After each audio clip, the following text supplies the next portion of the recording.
मित्रों, देश के संसद का सत्र चल रहा है। संसद का सत्र लोकतंत्र में उच्चतम मानकों के प्रतीक के रूप में माना जाता था, परंतु आज नेता प्रतिपक्ष राहुल गांधी जी के आचरण, भाषा और शैली, यानी उनके मन में जो है, उनके शब्दों में जो है और जो उनके आचरणों में है, उससे राजनीति और संसदीय मर्यादा को निकृष्टतम निम्नतम स्तरों तक ले जाने का बहुत निंदनीय कार्य हुआ है। उन्होंने एक बार फिर अपनी उसी चिरपरिचित कुंठाग्रस्त शैली में प्रधानमंत्री श्री नरेंद्र मोदी जी के प्रति ईर्ष्या से ओतप्रोत होते हुए, आकंठ डूबे हुए, अनर्गल झूठे आरोपों का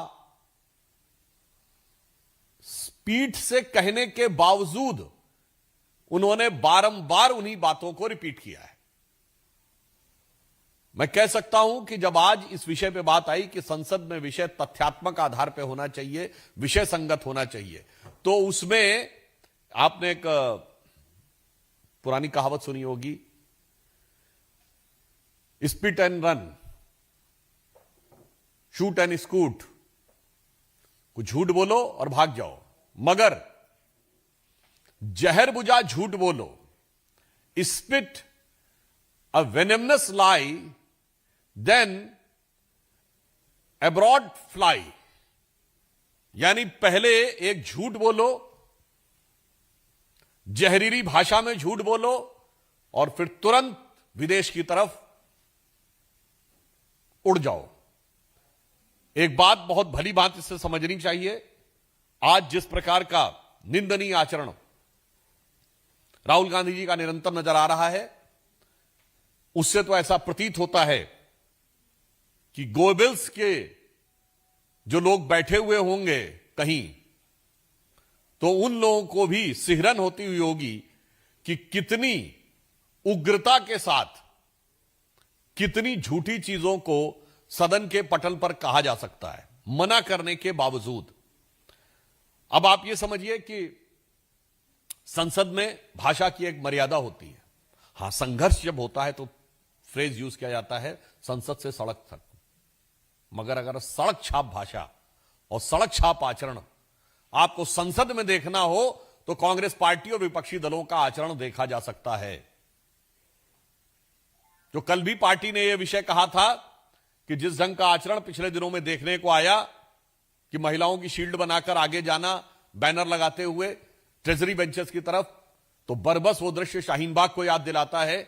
यानी वो सड़क का आचरण, फिर राहुल गांधी जी की वैसी ही भाषा, राहुल गांधी जी की वैसी ही भावभंगिमा और किसी भी संसदीय मर्यादा को पालन न करना, यह निश्चित रूप से यह दर्शाता है कि कांग्रेस पार्टी अब अपनी हार में सुध बुध खो चुकी है और राहुल गांधी खप्तुल हवास हो चुके हैं। उन्हें इस विषय का पता ही नहीं रहता है कि वो क्या है। हां, यद्यपि वो अपने जो उनके समर्थक वर्ग हैं उनकी दृष्टि में वो बहुत बुद्धिमान है। तो मुझे उनके लिए ध्यान आता है कि जिन लोगों ने इंग्लिश लिटरेचर या यूरोपियन हिस्ट्री पढ़ी होगी, तो एक किंग जेम्स था, किंग जेम्स द फर्स्ट, और उसके बारे में कहा जाता है king James the first was the wisest fool in Christendom. यानी दुनिया भर उसको फूल मानती थी, बट उसके दरबारी उसको बहुत वाइज मानते थे। तो मैं कह सकता हूं कि कांग्रेस पार्टी जो किसी जमाने में मतलब महात्मा गांधी, सरदार पटेल और लोकमान्य तिलक वाली पार्टी थी, आज अगर king James the first was the wisest fool in Christendom, so we can say that Rahul Gandhi is the wisest fool in Congressdom. और यह भी मैं बताना चाहता हूं कि उन्होंने कहा कि देश को बेच दिया गया है। मुझे लगता है सामान्य कूटनीति, सामान्य अर्थनीति और थोड़ी भी जानकारी यदि होती तो मुझे लगता है इस प्रकार की निराधार अपशब्दों का प्रयोग उन्हें नहीं करना चाहिए था। अब बेचता कौन है तो मैं याद दिलाना चाहता हूं, कांग्रेस पार्टी से पूछता हूं, वोल्कर रिपोर्ट, तेल के कूपन कांग्रेस पार्टी को मिले सद्दाम हुसैन के द्वारा, जिसके लिए नटवर सिंह को इस्तीफा देना पड़ा। किसको बेच रहे थे? इंडो यूएस न्यूक्लियर डील उस समय के deputy chief of mission Steven white के पास, मैं नाम नहीं लेना चाहता हूं, बाकायदा न्यूज आई कि कांग्रेस का एक नेता पहुंच के कहता कि हमने सारे पैसे का अरेंजमेंट कर लिया है। और एकमात्र मौका जो सदन के पटल के ऊपर सांसदों ने पैसा रख के कहा कि हमें यह पैसा दिया गया था ताकि उस डील को पास कराया जा सके। कौन देश को बेच रहा था? और कौन देश के आगे झुकता था? पुनः मैं कोट करना चाहता हूं कांग्रेस के ही विदेश मंत्री नटवर सिंह जी की किताब one life is not enough, जिसमें वो सोनिया गांधी जी को कोट करते हुए कहते हैं कि एक पार्टी में सोनिया गांधी जी ने मुझे बुलाया और कहा कि हम आपको विदेश मंत्री नहीं रख सकते, हमारे ऊपर बहुत दबाव है, हमारे ऊपर अमेरिका का दबाव है। यह मैंने आपके विदेश मंत्री को कोट किया है, जो आपके परिवार के सबसे खास रहे हैं। और सबको पता है कि 1995 में परमाणु विस्फोट होने वाला था, तो किसके दबाव में पीछे हट गया? आप ही की सरकार का कोट करता हूं। जब दौलत गोल्डी की घटना हुई तो सलमान खुर्शीद विदेश मंत्री के रूप में क्या बोलते हैं? This is an small acne on the beautiful face of friendship. यानी जब चीन हमारी सीमा में घुस आया तो कहते हैं ये तो हमारे मित्रता के एक सुंदर चेहरे के ऊपर एक छोटे से पिंपल की तरह है, दाने की तरह। वाह! आपके रक्षा मंत्री सदन के पटल पे कहते थे कि हम तो इंफ्रास्ट्रक्चर बनाएंगे ही नहीं, और देखो आंखें खोल के भाई कि मोदी जी की सरकार में सीमा पर कितना इंफ्रास्ट्रक्चर बना है, और उसके बाद तय करो कि कौन सच बोल रहा है कौन झूठ बोल रहा है। और रक्षा मंत्री ने ए के एंटोनी जी ने कहा था यह हमारी लंबे समय से निर्धारित नीति थी, यानी कोई बाध्यता थी, परिस्थितियां थी, नहीं बन पा रहे थे, ऐसा नहीं। This was an established policy of the government कि हमें नहीं बनाना है। और हम फिर भी यह कहना चाहते हैं कि शायद राहुल गांधी जी को बहुत ज्यादा आज भी देश को समझ में आता है कि विदेशी चीजों के प्रति कांग्रेस पार्टी को बहुत लगाव है, और हर विदेशी कंपनी के पक्ष लेना और भारत में भ्रम फैलाना। मैं सब प्रमाण बोलना चाहता हूं। इन लोगों ने पहले क्या कहा था कि एलआईसी बर्बाद हो गई, 4 साल पहले, याद करिए। LIC all time high profit में है। इन्होंने कहा था स्टेट बैंक ऑफ इंडिया बर्बाद हो गया। स्टेट बैंक ऑफ इंडिया का पिछले समय का प्रॉफिट पिछले क्वार्टर का ऑल टाइम हाई है, और प्राइवेट और गवर्नमेंट दोनों मिलाकर सबसे हाई है। इन्होंने कहा था एचएएल बर्बाद हो गया है। एचएएल के पास 80,000 करोड़ रुपए के पाइपलाइन में हैं ऑर्डर्स, जो ऑल टाइम हाई है। अर्थात ये जो झूठ का कारोबार फैलाते हैं, तो मैं इनके लिए पूछना चाहता हूं, ये बताइए, डरना आज कांग्रेस पार्टी को राहुल गांधी जी से चाहिए, क्योंकि कुछ ऐसा संयोग है कि राहुल गांधी जी के चरण जहां पड़ते हैं वो चीज ही ध्वस्त हो जाती है। राहुल गांधी जी ने एक विदेशी कंसल्टिंग कंपनी में नौकरी शुरू की थी, मॉनिटर में, इंग्लैंड के, बंद हो गया। उसके बाद उन्होंने एक कंपनी में नौकरी शुरू की, विदेशी कंपनी, ध्यान रखे, ब्रिटिश कंपनी, बैकऑप्स, 2009 में बंद हो गई। उसके बाद वो कांग्रेस पार्टी के अध्यक्ष बने। कांग्रेस पार्टी अपने निम्नतम बिंदु पे आ गई, 140 साल के इतिहास के सबसे निचले बिंदु पे आ गई। वो नेता प्रतिपक्ष बने और संसद की मर्यादा अपने निम्नतम बिंदु पे आ गई। और मैं कांग्रेस से पूछना चाहता हूं कि हमेशा आप विदेशी कंपनियों के साथ ही खड़े होकर भारत के विरुद्ध क्यों रहते हैं? एंडरसन को भगाते समय आप यूनियन कार्बाइड के हाथों बिके थे कि नहीं? हॉविट्जर के पक्ष में आप खड़े, बोफोर्स के पक्ष में आप खड़े, अगस्ता वेस्टलैंड के पक्ष में आप खड़े रहते हैं, बीबीसी के पक्ष में आप खड़े रहते हैं, और हिंडनबर्ग के पक्ष में आप खड़े रहते हैं। आज तक किसी एक विदेशी कंपनी के खिलाफ कोई विषय कभी कांग्रेस ने उठाया हो तो बताइए। सारा आक्रमण भारत, भारत की व्यवस्था और भारत के अर्थतंत्र, भारत का सैन्य तंत्र, भारत के संवैधानिक तंत्र पर। इसलिए आज देश के सामने गंभीर चुनौती है। अभी आपने देखा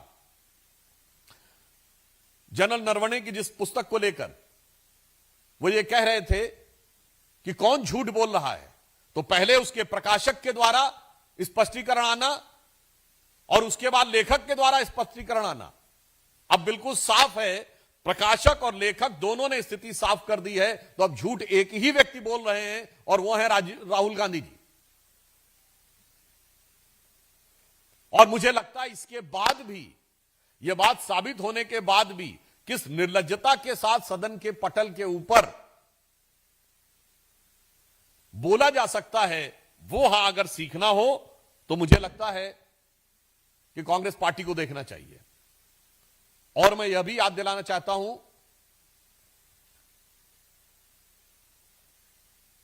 कि सेना से जुड़े हुए संवेदनशील मामलों के ऊपर इनका चेहरा सारे देश को पता है, बाकी सारी बातें अलग। ये सर्जिकल स्ट्राइक पे डीजीएमओ का एक्सप्लेनेशन नहीं मानते थे, बालाकोट में एयरफोर्स के बयान को नहीं मानते थे, ऑपरेशन सिंदूर में डायरेक्टर जनरल एयर ऑपरेशंस के बयान को नहीं मानते थे, भारत के सेना अध्यक्ष को सड़क छाप गुंडा कहते थे और पाकिस्तानी सेना अध्यक्ष कमर बाजवा की कमर में हाथ डालकर झप्पी करते थे। और जनरल नरवणे के जनरल रहते हुए बयान के बारे में नहीं बोलते। और आपको याद हो, राहुल गांधी जी डोकलाम बोले थे और उन्होंने कहा था रिज के ऊपर टैंक आते दिख रहे थे। डोकलाम के समय जनरल नरवणे सेना अध्यक्ष नहीं थे, यानी वो बोलना चाह रहे थे गलवान और डोकलाम पे बोले जा रहे थे। यही होता है कि जो रिटर्न दे दिया जाता है उसमें बैठ के पढ़ने में यही समस्या होती है। जिस समय डोकलाम हुआ 2018 में, ना जनरल नरवणे सेना अध्यक्ष थे, ना राजनाथ जी रक्षा मंत्री थे, और सबका भाषण बोले जा रहे हैं वो। और पुनः मैं देश से यह भी कहना चाहता हूं, निश्चित रूप से देश एक गंभीर चुनौती में है कि जो बाहरी शक्तियां देश को मजबूत नहीं होने देना चाहती हैं, उनको देश के अंदर से समर्थन मिलने की बातें तो आती थी, पर उनके सुर में सुर मिलाना संसद के पटल के ऊपर, मुझे लगता है ये भारत के संसदीय इतिहास में शायद पहले कभी नहीं देखा गया होगा। जिस प्रकार की निकृष्टता और निर्लज्जता कांग्रेस पार्टी और उसके नेता प्रतिपक्ष राहुल गांधी जी के द्वारा दिखाई पड़ रही है। मैं साफ साफ कह सकता हूं कि उनके समय में संविधान खतरे में है। संविधान का सर्वोच्च स्थान, लोकसभा की मर्यादा खतरे में है। भाषा आचरण और उसकी मर्यादा ध्वस्त हो रही है और हर वो बात बोली जा रही है जो नियमानुसार भी गलत है, संवैधानिक दृष्टि से भी गलत है। और मैं राहुल गांधी से पूछना चाहता हूं, यह बताइए, सेना अध्यक्ष और रक्षा मंत्री और प्रधानमंत्री के बीच का कोई भी communication at the time of conflict official secret act में आता है कि नहीं? 1954 के आर्मीज एक्ट में आता है कि नहीं? फिर आप उस विषय को सदन के पटल पर सिर्फ इसलिए उठा रहे हैं कि आपको पता है बाहर बोलेंगे तो कार्रवाई हो जाएगी और सदन के पटल की इम्यूनिटी का प्रयोग करना है। इसका मतलब यह बहुत साफ है। मैं उनसे पूछना चाहता हूं, सन 71 की लड़ाई का इंदिरा जी और सैम मानेकशॉ का कितना डिटेल अवेलेबल है? या सेकेंड वर्ल्ड वॉर में चर्चिल और जनरल डगलस मैकार्थर के बीच का कितने डिटेल्स हैं? और वो भी झूठ के आधार के ऊपर स्थापित करके भारत की हर व्यवस्था पे, संवैधानिक व्यवस्था हो, चुनाव आयोग पे अटैक करना है, सेना के बारे में भ्रम पैदा करना है। मैंने पहले ही बता दिया, LIC, state bank of India, HAL, Rafale के मामले में, यहां तक कि वैक्सीन के मामले में भी भ्रम पैदा करना है। ये वही थे भाई बहन जिन्होंने 2021 अप्रैल में कहा था कि भारत ने बच्चों का वैक्सीन विदेश भेज दिया। उस समय तक भारत छोड़िए दुनिया में कोई बच्चों का वैक्सीन बना ही नहीं था अप्रैल 2021 तक। ये वही थे जिन्होंने कोविड को मोविड लिखा था। इसलिए मुझे लगता है कांग्रेस पार्टी को डरना चाहिए कि उन्होंने जिस प्रकार का नेतृत्व चुन लिया है, वो उनकी बची खुची सियासत और बची खुची इज्जत को मिट्टी में मिलाए। यह आपका अधिकार है, पर कम से कम संसद की मर्यादा, संविधान की गरिमा को मिट्टी में मिलाने का काम न करिए। और अंत में मैं सिर्फ यह कहना चाहता हूं कि यह बहुत दुख का विषय है कि प्रधानमंत्री जी के प्रति व्यक्तिगत कुंठा, व्यक्तिगत ईर्ष्या, व्यक्तिगत द्वेष और निरंतर हार के कारण मिलने वाली इस कुंठा से संभवतः कांग्रेस पार्टी और राहुल गांधी विक्षिप्त हो गए। मगर जैसे पेंगुइन के ट्वीट और नरवणे जी के ट्वीट के बाद आईना फिर उनके सामने आ गया और पिछले 5, 7, 8 सालों में राफेल से लेके LIC से लेके SBI से लेके हमेशा आईना उनके सामने आता है, मगर उसके बाद भी कोई सच समझ नहीं पाता है। तो यह पंक्ति कहते हुए मैं समाप्त करता हूं, उन्होंने जो किया है कि सच जरा सा घटे या बढ़े तो सच सच न रहे, मगर झूठ की तो कोई इंतहा नहीं। सच जरा सा घटे या बढ़े तो सच सच न रहे, पर झूठ की तो कोई इंतहा नहीं। लाख चेहरे बदल के आ जाते हैं ये, पर आईना कमबख्त झूठ बोलता ही नहीं। धन्यवाद।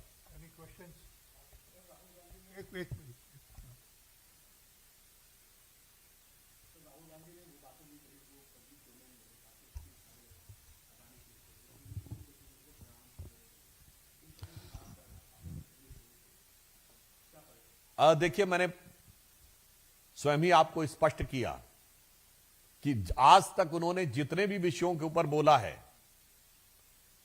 वो सारी बातें निराधार साबित हुई हैं। तो मैं राहुल गांधी से पूछना चाहता हूं कि डोकलाम के समय आप चाइनीज एम्बेसडर के पास गए थे तो डरे हुए थे या प्यार से भरे हुए थे? मैं पूछना चाहता हूं, आपके परिवार को 2008 में बीजिंग ओलंपिक में स्टेट गेस्ट के रूप में बुलाया गया था, वो डरे हुए होने की वजह से या प्यार से भरे हुए होने की वजह से बुलाया गया था? मैं पूछना चाहता हूं आपसे कि आपका नाम पाकिस्तान कोट करता है अपने डोजियर में भारत के विरुद्ध, वो डरे हुए होने की वजह से या पाकिस्तान आपके प्रति प्यार से भरे हुए होने की वजह से? आप जो डोनेशन लेते हैं राजीव गांधी फाउंडेशन में चाइनीज एम्बेसी से, वो डरे हुए होने की वजह से या प्यार से भरे हुए होने की वजह से लेते हैं? मुझे लगता है पूरे देश को पता है कि डर भारत विरोधी शक्तियों को प्रधानमंत्री श्री नरेंद्र मोदी जी के नेतृत्व में उभरती हुई भारत की शक्ति से है, और प्यार ऐसी शक्तियों को भारत के विरुद्ध षड्यंत्र करने वालों से है। अब देश की प्रबुद्ध जनता स्वयं निर्णय ले सकती है कौन किससे डरा हुआ है और कौन किसके लिए प्यार से भरा हुआ है, मोहब्बत से भरा हुआ है। जोशी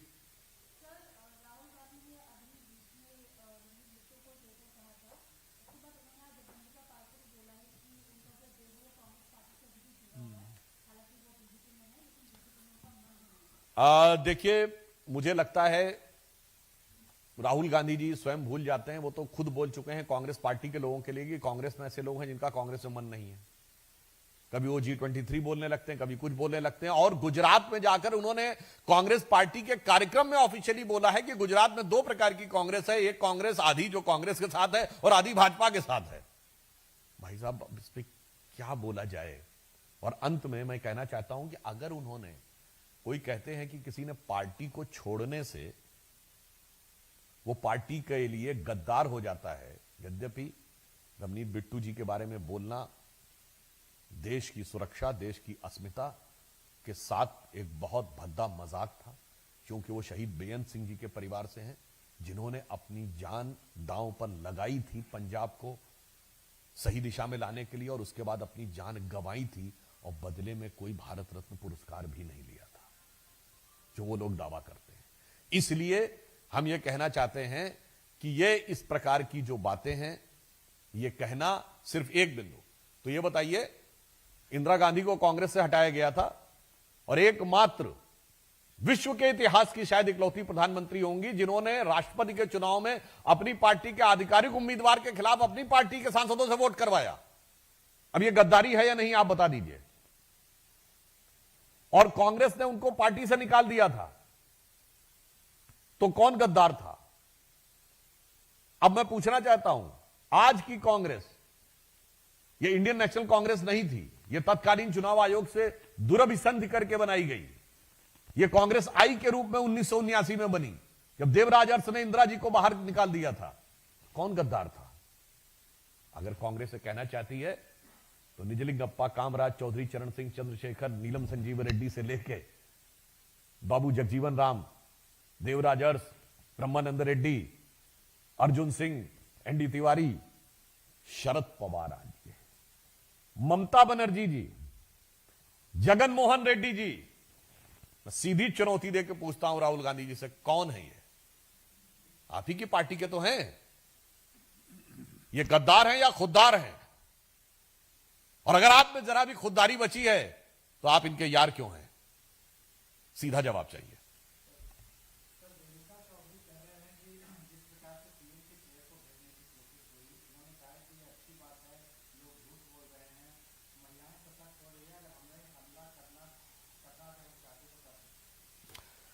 तो मुझे लगता है अगर उन्होंने बोला मुझे जानकारी नहीं है, तो अब इसका जवाब तो कांग्रेस पार्टी से पूछना चाहिए। मतलब उनकी सांसद अगर ये कहे, जो कि बहुत विख्यात ऑब्लिक कुख्यात हैं, कि जो सांसदों को काटने वाले के समकक्ष बोल चुकी हैं, और जिसके लिए उनके शायद विशेषाधिकार का मुद्दा भी चल रहा है उनके विरुद्ध, अब वो महिला सांसदों को आक्रमण करने वाला कह रही हैं, ये कांग्रेस के अंदर की मनोवृत्ति का असली चेहरा, यानी कांग्रेस की सियासत का असली चेहरा नकाब हटने के बाद इससे दिखाई पड़ता है। Thank you.